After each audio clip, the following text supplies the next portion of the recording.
Good morning.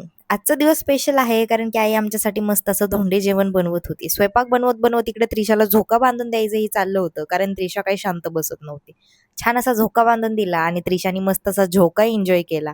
त्यानंतर मग ती गेली स्वयंपाक करायला. तिच्या मागोमाग मी पण गेले कारण मला खायचे होते पापड.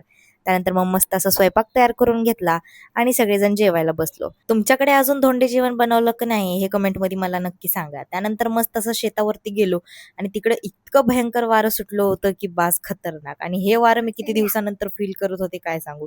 त्रिशा तर चक्क वाऱ्याने उडून चालली होती म्हणून आईने चक्क तिला उचलून घेतलं. चला तर मग इकडे शेतावरती वगैरे जाऊन आल्यानंतर इकडे चालला होता मस्त असा आहेराचा कार्यक्रम. आईने मस्त असे कपडे घेतले होते त्यांच्यासाठी, माझ्यासाठी आणि सगळ्यांसाठीच. आणि आम्ही सगळ्यांनी आईचा आशीर्वाद घेतला आणि मग नंतर पुण्यासाठी निघालो कारण की जायचं होतं पुण्याला घरी माघारी.